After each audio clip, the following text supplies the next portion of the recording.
Sim, eu tenho sérias dúvidas se os dois foram alfabetizados. Cara, que você fez? Eu não tô aguentando. Não, eu Igor. fico. É que tem Não. várias paradas que tu fala que eu fico assim, caralho, mané. Não dá merda não falar essas paradas aí? Não, falar que ele é analfabeto não é crime. Ah, mas tu falou que ele é um ladrão também, né? É, aí é crime. Então. Bom. Eu acho o primeiro ponto, o Renan, ele é o único que tem proposta. E isso pode parecer papinho, mas assim, de fato, e acho que vocês têm entrevistado pré-candidatos, agora o Renan é candidato, você não vê substância, você não vê profundidade em nenhum dos outros candidatos. Porque você vê, a proposta do Lula, tome gás. A proposta do Flávio, solta meu pai e dá celular para 60 milhões de mulheres. Sim, é uma coisa muito tosca, é uma coisa muito rasa, né? E o Renan não só ele tem propostas, ele tem excelentes propostas que ele se aprofunda e ele viraliza falando de proposta, que é uma coisa difícil, né? Geralmente as pessoas gostam de embate, geralmente as pessoas gostam de crítica, de sarcasmo, de acidez, que o Renan tem tudo isso. Só que, falando de proposta, um dos vídeos que mais viralizou dele é falando sobre fusão de município.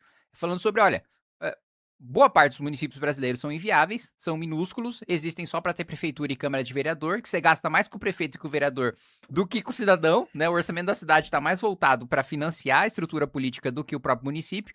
E ele viraliza falando disso, ele viraliza falando de lei de responsabilidade gerencial, né? De você ter meta para que o prefeito cumpra um básico de educação, de saúde, de segurança pública, de saneamento básico. Se ele não bater, ele se torna inelegível, diminui o CEPAS da União na gestão dele.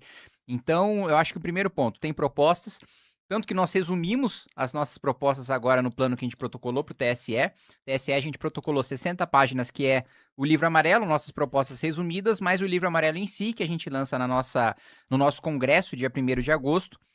Tem 360 páginas, né? Então, a gente entra no detalhe, a gente fala sobre as mais diversas áreas. Eu, pessoalmente, fiquei aí encarregado como futuro ministro da Reforma de Estado, aí, anunciado pelo Renan, da coordenação da parte econômica, que também está excelente, assim, vai ser o maior... eu ouso dizer que é o plano mais econômico, mais ousado desde o Plano Real, né? Assim, é realmente uma mudança estrutural do orçamento brasileiro que a gente não viu aí desde o Plano Real. Então... eu acho que o primeiro ponto é de ter proposta, de ter substância. Outro ponto, a estratégia que ele tem adotado de visitar os municípios que nunca nenhum outro pré-candidato à presidência da República jamais foi.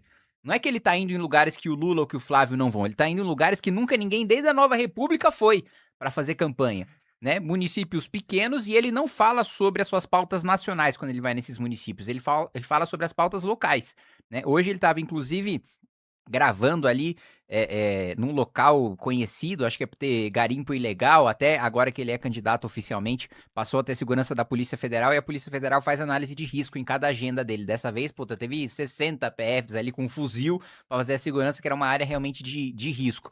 E ele fala sobre os problemas locais, e isso gera uma repercussão muito grande, porque o Renan, a nossa avaliação de estratégia de campanha o Renan não é uma figura grande o suficiente hoje para ser um baita evento num grande centro, né? Então, o Renan na cidade de São Paulo, pô, é um cara a mais.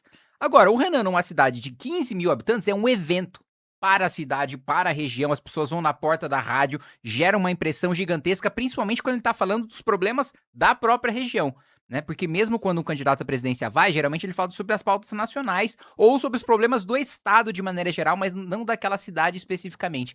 E isso está gerando um crescimento, né, de pessoas que estão falando sobre ele em espaços que os outros candidatos não estão entrando.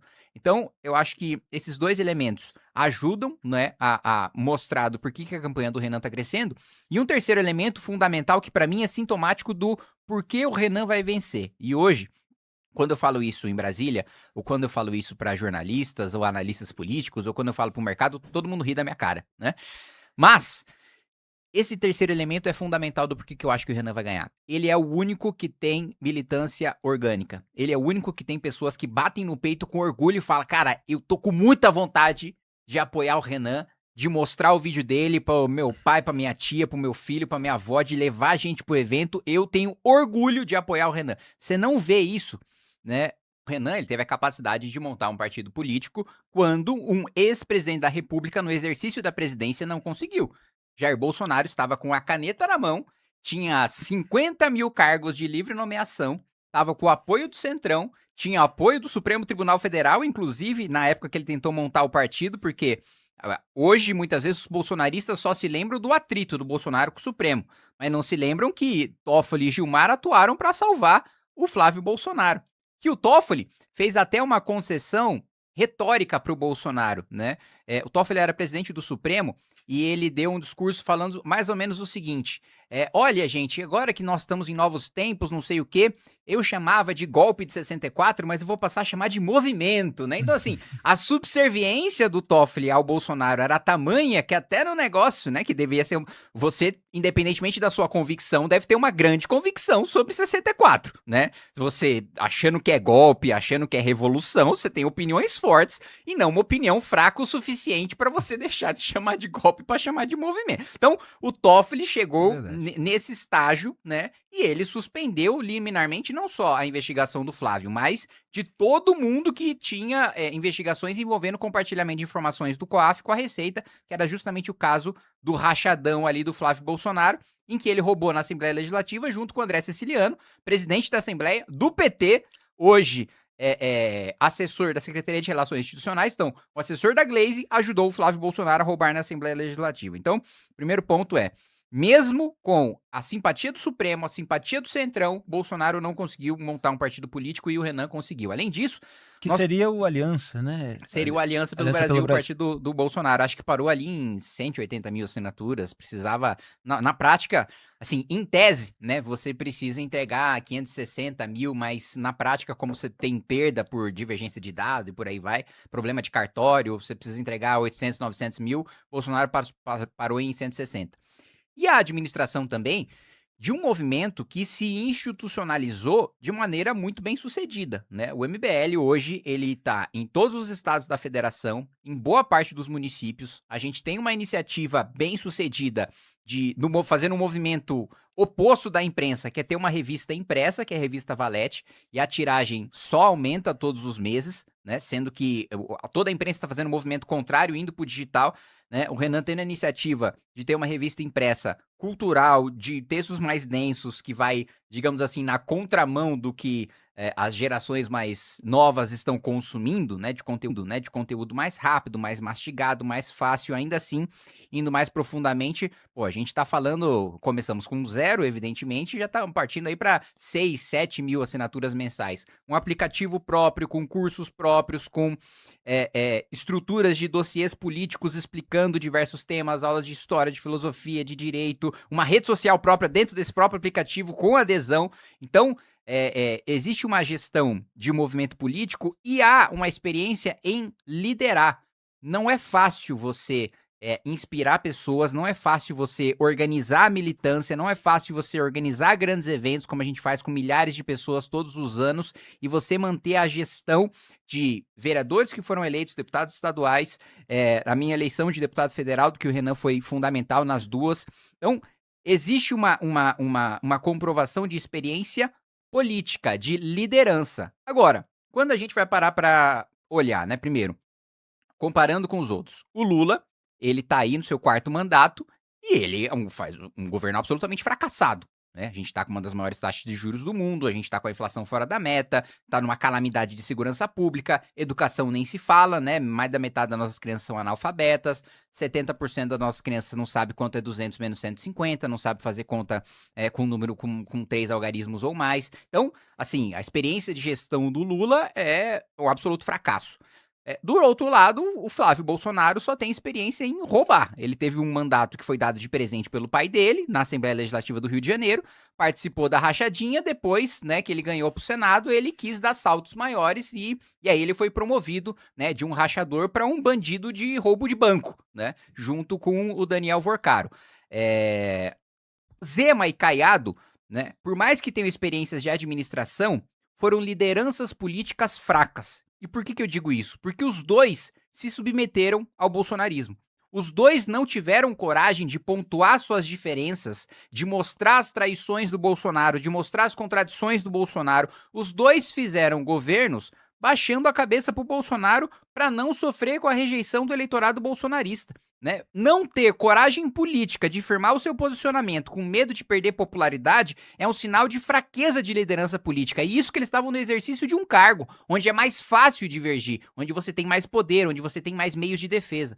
Um único momento, e aqui sendo justo, em que foi pontuada uma divergência foi o Caiado durante a pandemia em relação à vacina, né, que ele defendeu a obviedade de que as pessoas deveriam se vacinar e que o Bolsonaro estava sendo um imbecil de dizer que as pessoas não deveriam se vacinar. Mas tirando isso, em todos os outros momentos, tanto Caiado como Zema foram subservientes à liderança do Bolsonaro. Isso é sinal de fraqueza. Isso é sinal de que quando a gente precisar fazer uma reforma impopular, quando a gente precisar enfrentar Supremo, enfrentar a opinião pública, enfrentar a imprensa para fazer o que é correto, o que precisa ser feito, mas for impopular, eles não vão ter coragem de fazer como não tiveram coragem de enfrentar o Bolsonaro. Eu acho que, Felipe, o nosso maior desafio é um desafio muito mais fácil do que dos outros pré-candidatos, porque o nosso desafio é vencer o desconhecimento. Hoje, né, todas as pesquisas mostram que a maior taxa de conhece e vota é do Renan, né? Porque todas as pesquisas mostram que ele está entre 70% a 85% de desconhecimento e, mesmo estando em 70% e 85% de desconhecimento, ele está em terceiro lugar em praticamente todas as pesquisas ou, no pior dos cenários, empatado com 2 governadores que têm um nível de desconhecimento de 20%, 15%, né? Então, Caiado e Zema têm o desafio de convencer um eleitor que já conhece eles e não quer votar neles. O Renan tem o desafio só de se tornar conhecido porque o nível de conversão dele já é o maior de todos, né? E isso faz o nosso trabalho ser muito mais fácil, que eu escuto muito nos nossos eventos também. Pô, eu não precisei ficar argumentando com meu amigo, com a minha família. Eu só falei, assiste um vídeo aqui dele. E converteu em apoio. Então, acho que nosso primeiro desafio é essa questão do desconhecimento. Eu acho que esse desconhecimento, uma vez no debate, né, independentemente do desempenho do Renan no debate, o desconhecimento vai cair drasticamente, porque um apoiador do Flávio, um apoiador do Lula, do Zema, do Caiado, que normalmente não iria parar para escutar o Renan, vai parar para escutar porque ele tá lá para escutar o próprio candidato e o Renan estará lá debatendo com o candidato dele. Então, essa barreira do desconhecimento, eu acho que a gente tá vencendo paulatinamente, né? É o que as pesquisas mostram também, mas mais do que as pesquisas, o crescimento em rede social muito rapidamente também demonstra isso. Eu confesso para você que a minha expectativa, se você fosse perguntar 6 meses atrás para mim, eu diria para você que o Renan, ele só iria bater a marca dos 10% depois do início da campanha. Hoje eu tô muito seguro que antes de começar a campanha, o Renan já vai estar com no mínimo 10%, e eu diria que no mínimo 10% em todos, se não praticamente todos os institutos de pesquisa. Então, Que dia é mesmo? O início oficial é agosto, não é? o início oficial é 16 de agosto. 16 de agosto. E que é onde tem já o debate da Band, que é o primeiro, né? Então, o primeiro elemento, vencer o desconhecimento, e o segundo elemento, nessa estratégia de vencer o desconhecimento, entra aquilo que eu já falei sobre a visita aos menores municípios, que gera Quando o Renan passou pelo Maranhão, todos sem exceção, os deputados do Maranhão vieram falar comigo, né? Alguns bravos porque o Renan tinha batido no prefeito deles, outros felizes porque eles faziam oposição aos prefeitos que estavam lá. Mas todos falaram, olha, ninguém nunca causou uma impressão tão grande no Maranhão quanto o Renan passando lá. Ninguém, assim, geralmente o pessoal passa no Maranhão e fala, o Estado é miserável, mas o povo é bom e eu vou cuidar desse povo. O Renan foi o único que chegou lá, desceu a lenha, falou que tava na miséria, que tá numa desgraça, que a culpa da desgraça do Maranhão é da classe política do Maranhão e, consequentemente, também do próprio eleitor que votou mal, e que aquele ciclo, né, de coronelismo precisava ser quebrado, e colocando todos os problemas e mostrando. Mostrou até o problema lá da favela do Coroadinho, que gerou o furdunço também com o prefeito, com não sei o que lá. Essa estratégia tem funcionado, Felipe, de você ir falar dos problemas, falar da maneira dura, falar de uma maneira incisiva e de uma maneira criativa também, né? Nós fomos criados nessa economia de atenção de rede social, então o Renan, ele sabe trabalhar o gancho, né, do começo do vídeo pro cara parar, opa, tô rolando, 3 segundos desse vídeo aqui, tá, deu vontade de assistir. A gente sabe trabalhar com isso e é nessa linha, é nessa pegada que a gente tem trabalhado. Tem um outro elemento que com certeza vai ter quer dizer, possivelmente terá ainda mais influência nas eleições, cara, que é o escândalo do Banco Master, né? Esse daí é uma caixinha de surpresa que ainda pode sair algumas coisas, né? Não para de sair o tempo inteiro novidade, né? Cara, tu que tá lá há um tempão, há quanto tempo vocês já sabiam, vocês desconfiavam que tinham coisa esquisita ali no Vorcaro? Não, no Vorcaro, eu acho que, cara, pelo menos eu, pessoalmente, 2, 3 anos já estava bem difundido que, tipo assim, cara, esse CDB não existe, né? Esse negócio aqui, bom, mas pera aí. Como é que o Vorcaro pensou num negócio que, pô, o Itaú, o Bradesco, o BTG, XP, o Nubank, cara, não é que ele pensou num negócio que os outros não pensaram, que isso seria natural, mas como é que ele pensou num negócio tão escrotamente Aham. mais lucrativo Uhum. do que os outros? E outra coisa que tava escancarado o esquema de pirâmide. Ele, na propaganda, já colocava, olha, se der merda, o fundo garantidor te garante. Falou, não, cara, um cara que utiliza isso institucionalmente como propaganda, ele tá falando, gente, né, não é nenhum investimento seguro aqui não, mas fica tranquilo que Aham. vai lá o FGC e cobre. Então, E já é um desvirtuamento, né, do sentido do fundo garantidor de Perfeito. crédito, que o cara use aquilo. Olha, pode botar aqui que qualquer coisa, se quebrar, você vai ter esse dinheiro. exatamente, o fundo garantidor é justamente para o impensável, né? É justamente, pô, teve uma quebradeira tão feia que o banco não conseguiu te pagar. E não é um investimento, né, que o banco fez, utilizou esse fundo como garantia. Ele não é para ser garantia para o banco fazer negócio, né? E, aliás, eu acho que o FGC precisa ser todo redesenhado porque ele gerou esse escândalo do Banco Master, que é uma coisa que né, chama-se na economia já há muito tempo e que foi um termo muito utilizado também na crise do subprime, que é o moral hazard, né, que é o risco moral. Quando você cria um incentivo, né, para um mecanismo fraudulento, no caso da crise do subprime é o seguinte, bom, bancos fizeram investimentos arriscados. O governo foi lá e salvou os bancos. Qual que é a notícia que você passa para os bancos que não fizeram investimentos arriscados? Faça investimentos arriscados que o governo vai te salvar. Né? Aumenta o risco, aumenta seu prêmio. Se você conseguiu o prêmio, ótimo, você lucrou. Se você não conseguiu, o governo te salvou. Então, eu acho que esse desenho institucional tá muito mal feito. Outro ponto. Eu não, apesar de saber que tinha rolo ali, por causa da evidência que estava colocada, eu não sabia que teria essa magnitude de envolver, por exemplo, de chegar em ministro supremo. Eu imaginava que chegaria em ministro supremo, né? De chegar em petista, em bolsonarista e no centrão ao mesmo tempo. Eu falei, não, evidentemente tem político envolvido nisso aí, porque uma coisa não chega nessa magnitude sem ter gente do primeiro escalão envolvido, mas todo mundo, aí não. Só que assim, o que eu escuto, né, lá hoje, é de que só saiu, isso eu já escutei algumas vezes, de que do celular do Vorcaro só saiu 5%, que tem 95% de coisa do celular do Vorcaro para sair.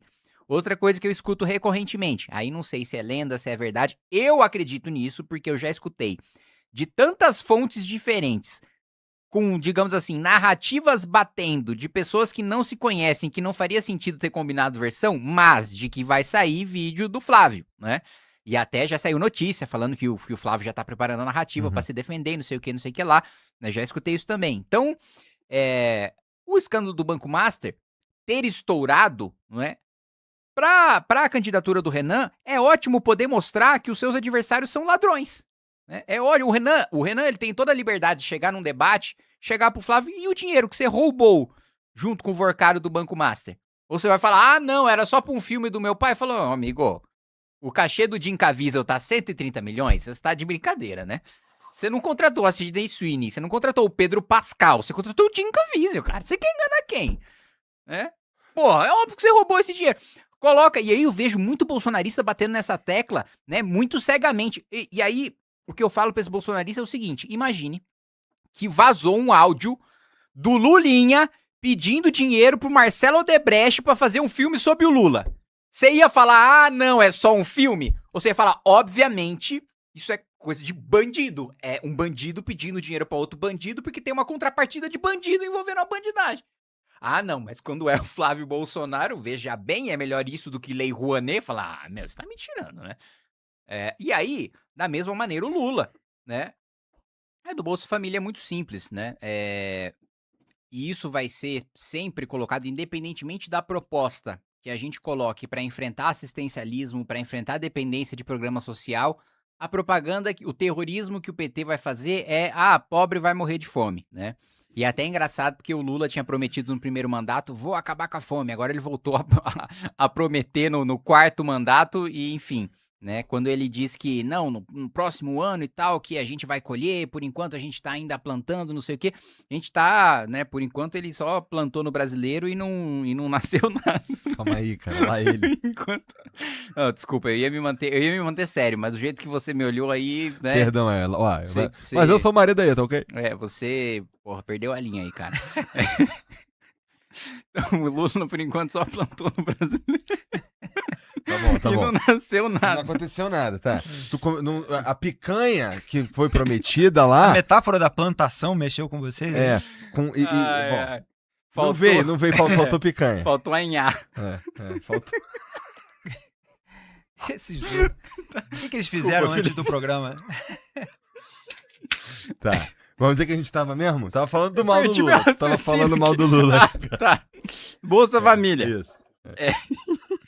Bolsa Família, cara, que o cara tá fazendo terrorismo. A gente vai fazer o terrorismo, independentemente de qual seja a nossa proposta. Cara, não dá porque o chat tá na minha cara aqui. E eu tô vendo a galera rachando. A galera tá rachando de rir. O Vitão vai ter que tirar o chat daqui, hein, Vitão? Senão vai foder. Não, pode deixar. Pronto, já era.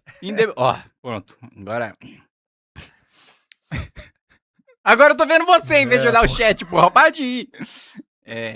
Deputado federal tem crise de riso durante o programa. Está até suando. Melhora esse ar-condicionado aí pra nós, Bruno, por favor. Independentemente, né, da proposta que a gente tenha pra libertar o Brasil de assistencialismo, de Bolsa Família e por aí vai, vão falar que é contra pobres. Mas a gente precisa defender o que é correto, independentemente da propaganda. Que é fazer frentes de trabalho, né? Pô, a pessoa é jovem, saudável. Nós teremos um grande programa de infraestrutura. Um exemplo. Nós queremos fazer 10 mil quilômetros de ferrovia ao redor do país. Isso vai se estender também para manutenção e duplicação de rodovias, para modernização de portos, de aeroportos. Não vai faltar emprego porque o investimento público vai atingir níveis que nós nunca vimos antes, porque a gente vai liberar um espaço fiscal de 1 trilhão e 100 bilhões de reais em 5 anos, que vai dar muito poder para a gente tocar esse investimento. Então é o seguinte...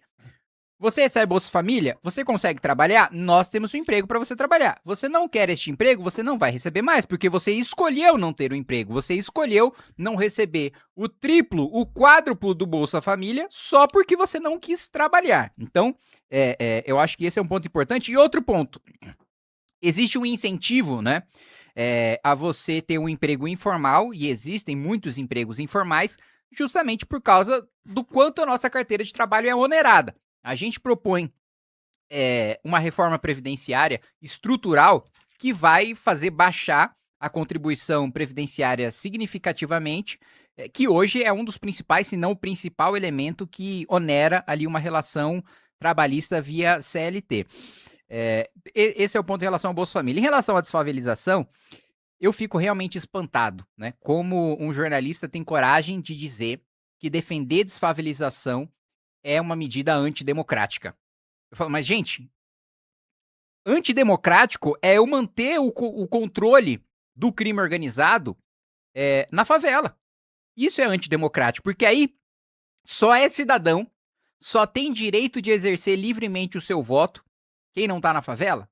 Porque, infelizmente, essa é a realidade hoje. Se o criminoso, né, tem a capacidade de te expulsar da sua casa, de te matar, de sequestrar sua família, de estuprar sua filha se ela se negar a ter relação sexual com um traficante, de te julgar com o tribunal do crime, com leis próprias, com um exército próprio, isso sim é antidemocrático. Se você sujeita todo um massacre diário do crime organizado, isso é antidemocrático. Então o primeiro ponto de desfavelização é retomada de território. E aí, podem falar que a gente é antidemocrático porque a gente defende a decretação do estado de defesa, né, que é um estado de exceção previsto na Constituição, né, em que você tem o poder de, em locais específicos, você temporariamente limitar o direito a reuniões públicas, a você poder fazer busca e apreensão sem mandado judicial. para você retomar a ordem no território. E nós defendemos que isso seja feito. Nós defendemos que as polícias militares, com auxílio das Forças Armadas, retomem os territórios e em retomando esses territórios a gente pode fazer infraestrutura urbana, a gente pode de fato, né, construir casas decentes, a gente pode conceder o acesso a saneamento básico, a gente pode, né, enfim, tudo que hoje, né, é prestação de serviço via extorsão por parte do crime organizado, nós podemos fazer de maneira, né, de maneira com que aquilo seja prestado decentemente, legalmente, sem a extorsão que é praticada contra os moradores dessas favelas, né? Porque, mais uma vez, ressaltando, hoje eles não vivem uma democracia. Os 40 milhões de brasileiros que vivem sob domínio do crime organizado não estão numa democracia, porque eles não são titulares de direitos, eles são um dos princípios da nossa Constituição, Igor, é a dignidade da pessoa humana. O que significa a dignidade da pessoa humana? A dignidade da pessoa humana significa que todo ser humano é um fim em si mesmo. Ele não é um meio de ninguém, nem de nada, né? Ele não pode ser um instrumento para exercer a vontade ou o capricho de uma outra pessoa. Ele próprio, a vida dele própria, tem um significado em si mesmo. Isso é a dignidade da pessoa humana. Essas pessoas não têm dignidade, porque elas não têm, a vida delas não tem um valor intrínseco, elas são um instrumento para o projeto criminoso dessas facções criminosas.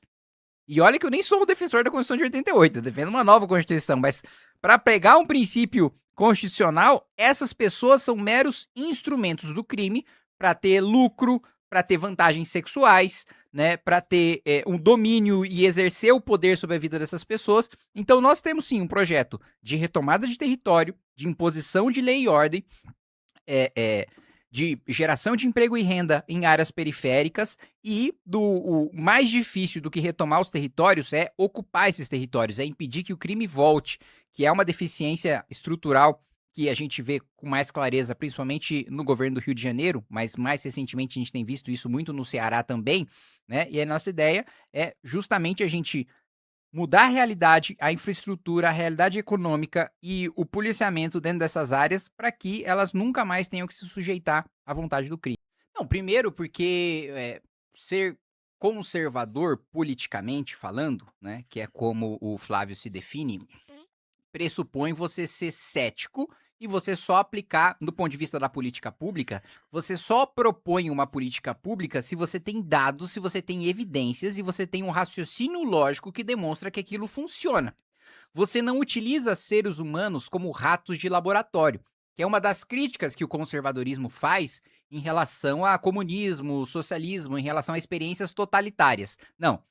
Primeiro, eu monto de cima para baixo uma estrutura de como eu acho que a sociedade deve funcionar. Daí, eu experimento na prática, sem que haja nenhuma evolução gradual, com nenhuma naturalidade, né, como aquilo vai funcionar. Aí, pô, se gente morrer e tal, a gente dá uma ajustadinha aqui, uma ajustadinha ali. Então, uma das principais críticas do conservadorismo, né, ao socialismo, ao comunismo, né, é você pega uma teoria, né, que sequer é testada na própria tese, né, sequer sobrevive a um confronto de tese, não precisaria nem ser testado na prática, e implementa para as pessoas e vamos ver no que dá. Né? É aquela história eu não me lembro qual autor conservador utiliza essa analogia, mas você vai testando fazer um avião decolar sem uma das partes. E aí várias vezes você fala, não, é que tava faltando uma parte errada. E você continua matando pessoas com o avião que não decola. Da mesma maneira, você aplica isso para política pública. Você precisa mostrar por que vai funcionar. Qual é a maneira que você vai implementar? Por que você vai implementar? Já funcionou em algum lugar? Funcionou de que maneira? Se funcionou nesse lugar, por que funcionaria aqui? Nunca funcionou em nenhum lugar? Por que aqui funcionaria? O que nós temos de especificidade? Qual que é a evidência que nós temos de que essa política pública vai funcionar? Então, primeiro ponto, o ceticismo que é natural do conservador, que é conservador de verdade, porque até essa semana o Eduardo Bolsonaro me criticou, né? Falou, porque, na verdade, tem a direita, que o pessoal nem sabe o que é direita, né? E aí eu resgatei aquele vídeo do Flávio, do Eduardo, perguntaram pra ele, né, que livro conservador que você leu? Aí ele, porra, aquele da capinha branca. Falei, meu, você não consegue citar um, nem que você, olha, nem que você não tenha lido, né?